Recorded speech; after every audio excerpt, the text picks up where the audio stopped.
തിരുവനന്തപുരം നെയ്യാറ്റിൻകരയിൽ ഭക്ഷ്യവിഷബാധയേറ്റ 35 പേർ ചികിത്സയിൽ. തിരുവനന്തപുരം കാരക്കോണം മെഡിക്കൽ കോളേജുകളിലും സമീപത്തെ മറ്റ് ആശുപത്രികളിലുമാണ് വിഷബാധയേറ്റവരെ പ്രവേശിപ്പിച്ചിരിക്കുന്നത്. കുട്ടികളടക്കം അത്യാഹിത വിഭാഗത്തിൽ ചികിത്സയിലുണ്ട്. ഇന്ദുലേഖ രേണു വിവരങ്ങളുമായി ചേർന്നു നമുക്കൊപ്പം. ഇന്ദുലേഖ, എന്താണ് ഉണ്ടായത്? ഇത് എവിടെ നിന്നാണ് ഇത്രയധികം പേർക്ക് ഇത്തരത്തിൽ ഭക്ഷ്യവിഷബാധയേറ്റത്?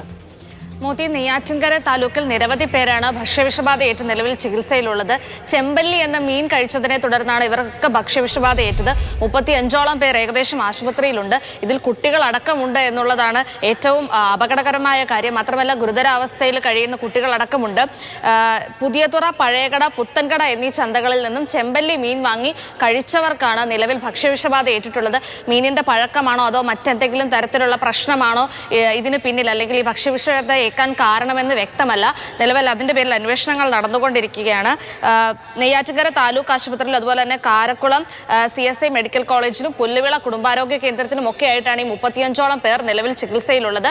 അത്യാഹിത വിഭാഗത്തിൽ കഴിയുന്ന കുട്ടികളും മുതിർന്നവരും അടക്കമുണ്ട് എന്നുള്ളതാണ് ഏറ്റവും ഗുരുതരമായ കാര്യം. മോത്തി, ആരുടെയെങ്കിലും നില പരുങ്ങലിലാണോ? കുറച്ച് അല്പം ഗുരുതരമായ അവസ്ഥയിൽ ആർക്കെങ്കിലും ആരോഗ്യനിലയുണ്ടോ? എന്താണ് ഡോക്ടർമാരൊക്കെ പറയുന്നത്? നിലവിൽ ലഭിക്കുന്ന വിവരങ്ങൾ വെച്ച് ഗുരുതരമാണ്. പക്ഷേ ജീവന് അപായമില്ല എന്ന് തന്നെ പറയാം.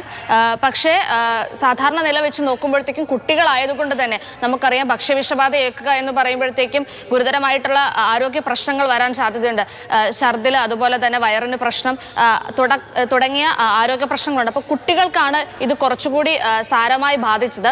മുതിർന്നവരുടെ ആരോഗ്യനില പിന്നെയും സാധാരണ നിലയിലാണ്. അല്ലെങ്കിൽ നമുക്ക് ഇക്കാര്യത്തിൽ ഭക്ഷ്യസുരക്ഷാ വകുപ്പിന്റെ ഭാഗത്ത് എന്തെങ്കിലും ഇടപെടൽ ഇതിനോടകം ഉണ്ടായിട്ടുണ്ടോ? ഈ ചെമ്പല്ലി മത്സ്യം കഴിച്ചാണ് ഇത് ഉണ്ടായത് എന്ന് പറയുമ്പോൾ ആ മീൻ വിറ്റവരുമായി ബന്ധപ്പെട്ട്, വിതരണത്തിന് എത്തിച്ചവരുമായി ബന്ധപ്പെട്ട് ഏതെങ്കിലും തരത്തിൽ അന്വേഷണങ്ങളോ നടപടികളോ ഉണ്ടാവാൻ സാധ്യതയുണ്ടോ? മോത്തി, ഇന്നലെയാണ് ഈ മീൻ വാങ്ങി ഈ പറയുന്ന 35ഓളം ആളുകൾ ഭക്ഷിച്ചിട്ടുള്ളത്. ഇന്നലെ വൈകുന്നേരത്തോടു കൂടിയാണ് ഇവർക്കൊക്കെ ഈ പ്രശ്നം വരുന്നത്.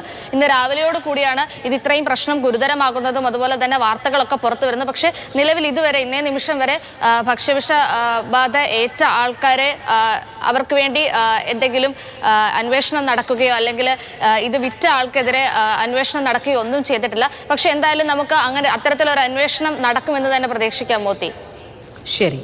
ഇന്ദുലേഖ രേണുവാണ് വിശദവിവരങ്ങൾ പങ്കുവച്ചത്. ഏതായാലും നമ്മുടെ നാട്ടിൽ ഇതൊക്കെ വീണ്ടും വീണ്ടും നടക്കുന്നു എന്നതാണ്. അങ്ങനെ ഒരു മത്സ്യം കഴിച്ച് ഒരുപാട് പേർക്ക് ഈ പ്രശ്നങ്ങൾ ഉണ്ടാവണമെങ്കിൽ അതിൻ്റെ പിന്നിൽ എന്തായിരിക്കും? ഇപ്പോഴും ഇത്തരത്തിൽ പലതും ചേർത്ത, രാസവസ്തുക്കൾ ചേർത്ത മത്സ്യം യഥേഷ്ടം വിൽപ്പന നടത്തുന്നുണ്ട് എന്നതാണ്. ഐസിൽ സൂക്ഷിക്കുന്ന മത്സ്യം എത്ര നേരം കേടുവരാതിരിക്കും?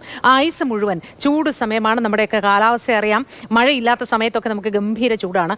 ആ സമയത്ത് ഈ ഐസ് അലിഞ്ഞു പോയി എത്ര മണിക്കൂർ വരെ ഈ മത്സ്യവും മാംസവും കേടുകൂടാതെ ഇരിക്കും? അതിനുശേഷവും എത്രയോ മണിക്കൂറുകൾ ഇത് കേടുകൂടാതെ ഇരിക്കണമെങ്കിൽ ഇതിൽ എന്താണുള്ളത്?